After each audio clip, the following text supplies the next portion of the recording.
Hello everyone, welcome back to Noble Chemistry classes. Now today in this video we will discuss a new chapter, carbon and its compounds for class 10th. Now we will proceed our first topic what is carbon. Carbon के बारे में पढ़ेंगे कि carbon क्या है, उसके compounds के बारे में पढ़ेंगे इस यूनिट्स के अंदर। तो सबसे पहले हम शुरू करते हैं कार्बन से कि जो कार्बन है वो क्या है। हमने पीरियोडिक टेबल पढ़ी थी, तो उस पीरियोडिक टेबल के अंदर हमने देखा था कि चार के हमारे पास ब्लॉक है। This is S block, this is S block, है ना। यहाँ राइट हैंड साइड के अंदर हमारे पास था पी ब्लॉक, और इन दोनों के बीच में था यहाँ डी ब्लॉक,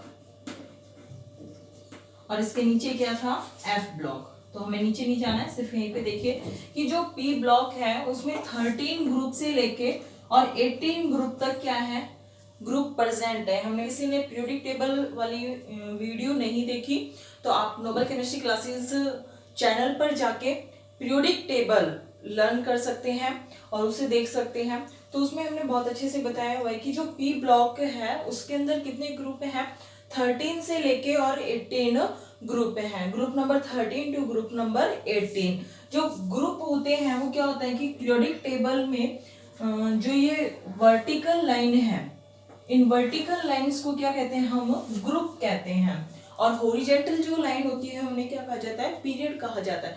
तो जहाँ वर्टिकल कॉलम है उन्हें ग्रुप कहा गया है। तो उस ग्रुप में 13 के बाद 14 जो ग्रुप आता है that is carbon, silicon, germanium and lead.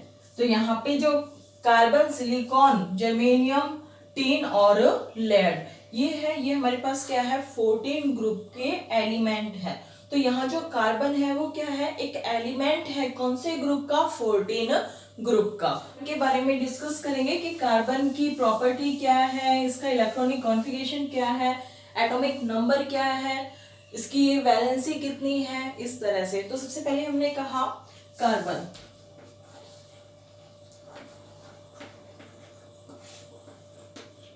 अभी बताया हमने कार्बन क्या है, एक एलिमेंट है। तो यहाँ carbon is an element, carbon is an element of 14 group. जो कार्बन है वो क्या है, एलिमेंट है 14 ग्रुप का। और हम एटॉमिक नंबर की बात करें तो atomic number of carbon, atomic number of carbon is 6। जो इसका एटॉमिक नंबर है वो क्या होता है, 6 होता है। So from here electronic configuration,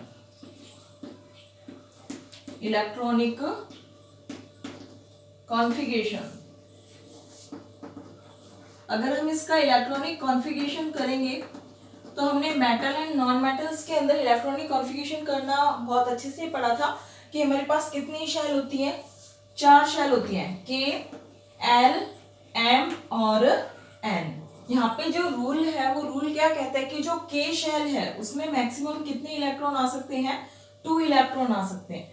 L shell में मैक्सिमम 8 इलेक्ट्रॉन आ सकते हैं, एम में 18 और एन में कितने इलेक्ट्रॉन आ सकते हैं, 32 electron.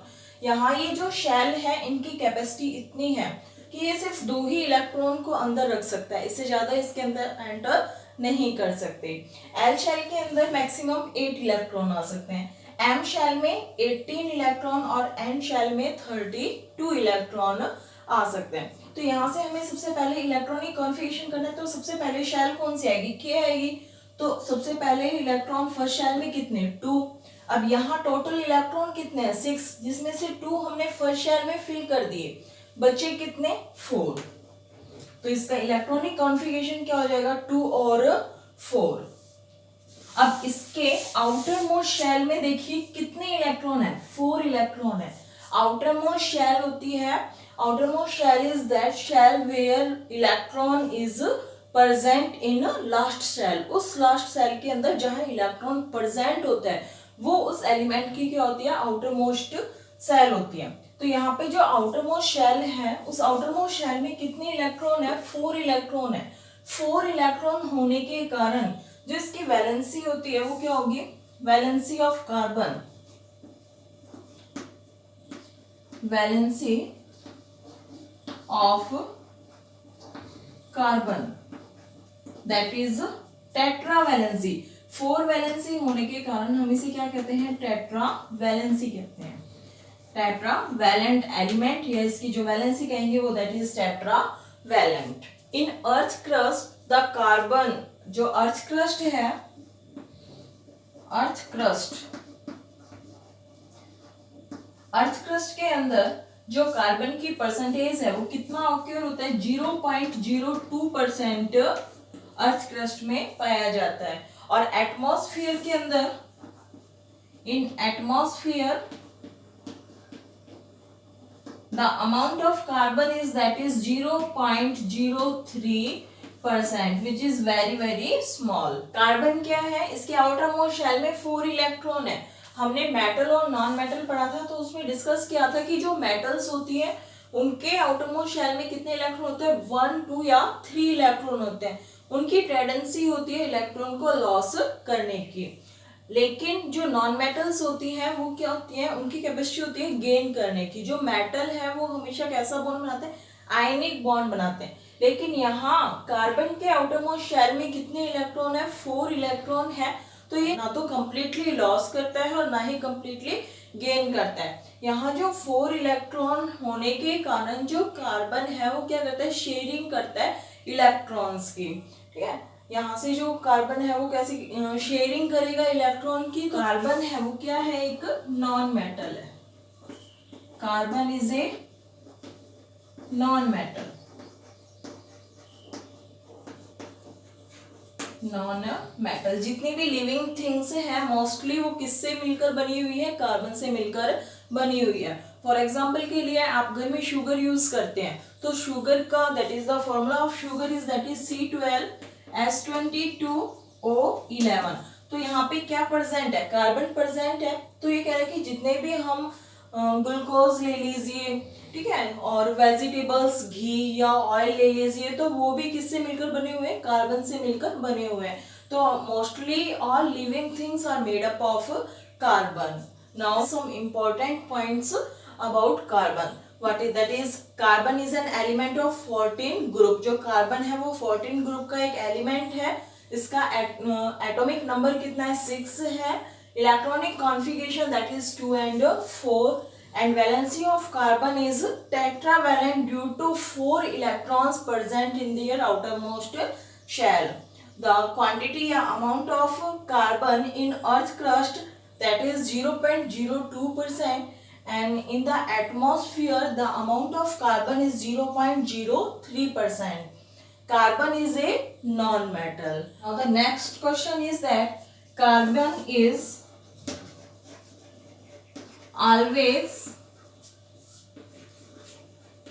form covalent bond.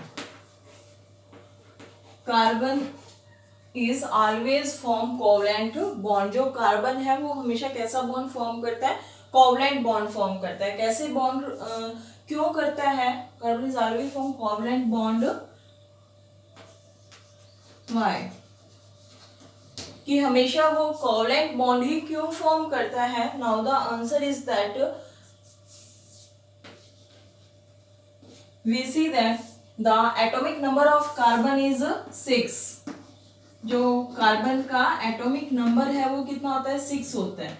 Due to atomic number of 6 the electronic configuration of carbon is that is 2 and 4। भाई इसका एटॉमिक नंबर 6 है, तो 6 होने के कारण इसका जो इलेक्ट्रॉनिक कॉन्फ़िगरेशन होगा वो कितना होगा, 2 and 4। अभी हमने बताया कि कोई भी मेटल है वो क्या करती है, इलेक्ट्रॉन्स अगर उसके आउटर मोस्ट शेल में 1, 2, 3 इलेक्ट्रॉन्स होते हैं तो वो इलेक्ट्रॉन्स को लॉस करती है। किस लिए लॉस करती है, नोबल इलेक्ट्रॉनिक कॉन्फ़िगरेशन को एक्वायर करने के लिए। लेकिन कोई भी नॉन मेटल है वो 1, 2 या 3 इलेक्ट्रॉन्स को क्या करती है, गेन करती है। देखिए जैसे हमने कहा कि मेटल ये क्या करेगी, लॉस करेगी। कितने इलेक्ट्रॉन्स लॉस कर सकती है, या तो 1 इलेक्ट्रॉन लॉस कर सकती है, या 2 इलेक्ट्रॉन लॉस कर सकती है, या फिर 3 इलेक्ट्रॉन लॉस कर सकती है। नॉन मेटल इलेक्ट्रॉन्स को क्या करती है, गेन करते हैं, या तो वो 1 इलेक्ट्रॉन्स को गेन कर सकते हैं, या 2 इलेक्ट्रॉन्स को, या फिर 3 इलेक्ट्रॉन्स को। जो मेटल्स और नॉन मेटल्स हैं वो इलेक्ट्रॉन्स को लॉस और गेन करते हैं किसकी वजह से, due to acquire noble electronic configuration, due to acquire noble electronic configuration. ठीक है, नोबल इलेक्ट्रॉनिक कॉन्फ़िगरेशन का मतलब स्टेबल इलेक्ट्रॉनिक कॉन्फ़िगरेशन करने के लिए, यानी कि उनके आउटर मोस्ट शेल में या तो कोई भी एलिमेंट है, कोई भी मेटल है, कोई भी नॉन मेटल है, वो तभी स्टेबल होगी जब उसके आउटर मोस्ट शेल में या तो 2 इलेक्ट्रॉन होंगे, या 8 इलेक्ट्रॉन होंगे, या 18 इलेक्ट्रॉन होंगे, या फिर 32 इलेक्ट्रॉन होंगे।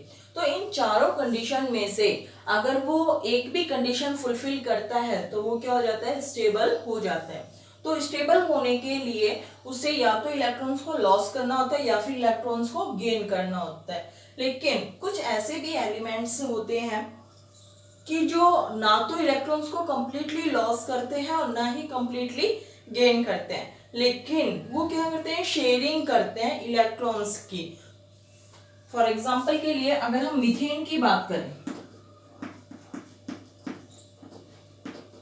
ठीक है, तो methane, the chemical formula of methane is CH4। अब हमें पता है कार्बन के आउटर मोस्ट शेल में कितने इलेक्ट्रॉन होते हैं, 4 इलेक्ट्रॉन होते हैं। 4 इलेक्ट्रॉन को रिप्रेजेंट कर दीजिए 4 डॉट से, 1 2 3 4। हाइड्रोजन कितने हैं, यहाँ पे 4 हाइड्रोजन है, 1 2 3 एंड 4। भाई हाइड्रोजन का एटॉमिक नंबर 1 है, तो इसके आउटर मोस्ट शेल में कितने इलेक्ट्रॉन, 1 1 इलेक्ट्रॉन। ठीक है, और कार्बन के आउटर मोस्ट शेल में 4 इलेक्ट्रॉन। अब ये दोनों ही क्या करना चाहते हैं, स्टेबल होना चाहते हैं। तो स्टेबल कब होंगे, जब हाइड्रोजन के आउटर मोस्ट शेल में 2 इलेक्ट्रॉन हो और कार्बन के आउटर मोस्ट शेल में 8 इलेक्ट्रॉन हो। तो अगर भाई हाइड्रोजन अपना 1 इलेक्ट्रॉन इसको दे दे तो इसके पास क्या बचेगा, कुछ भी नहीं बचेगा। तो ये दोनों आपस में क्या करते हैं, शेयरिंग करते हैं कि भाई एक बार तुम मुझे दो और मैं तुम्हें दूंगा, यानी कि एक बार तुम अपना काम कर लो, उसके बाद फिर मुझे दे देना, मैं अपना काम कर लूंगा।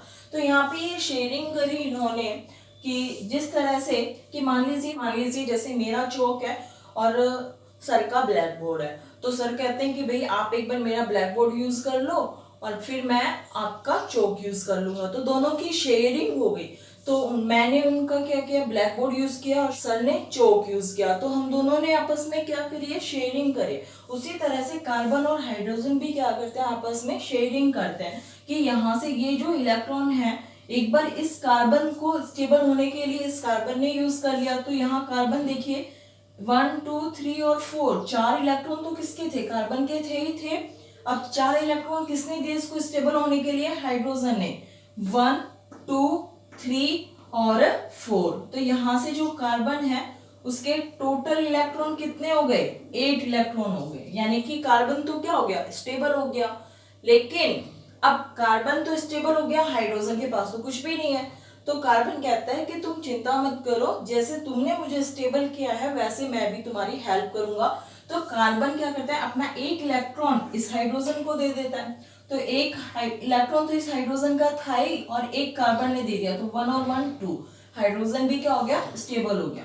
यहाँ से भी इसने, कार्बन ने अपना 1 इलेक्ट्रॉन दे दिया, इस कार्बन ने अपना 1 इलेक्ट्रॉन दे दिया, और यहाँ से इस कार्बन ने अपना 1 इलेक्ट्रॉन दे दिया।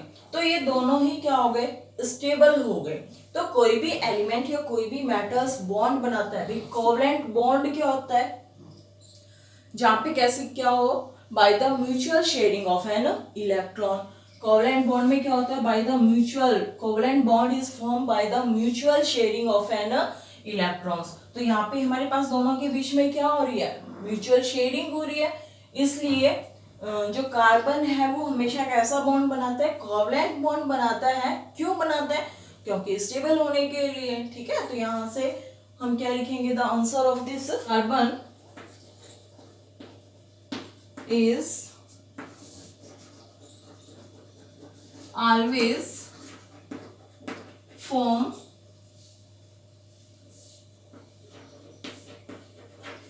covalent bond because carbon neither loss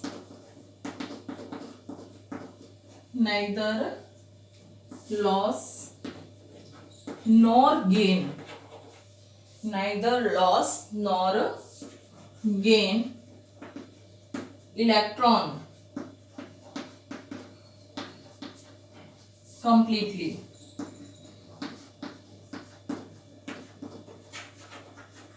But carbon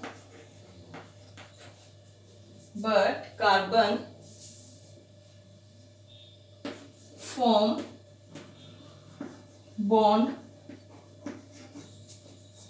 by the mutual sharing of electron, by the mutual sharing of an electron to acquire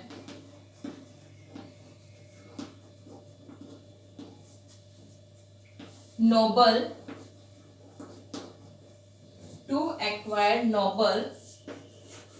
electronic configuration. To acquire noble electronic configuration. So carbon is always form covalent bond. I hope आज की video आपको पसंद आई होगी। अगर आपको video पसंद आई है तो आप इसे शेयर करना ना भूलिए, और अगर आप मेरे चैनल पर नए हैं तो इसे सब्सक्राइब जरूर करें। वीडियो को ज़्यादा से ज़्यादा शेयर कीजिए, लाइक कीजिए। Thanks for watching.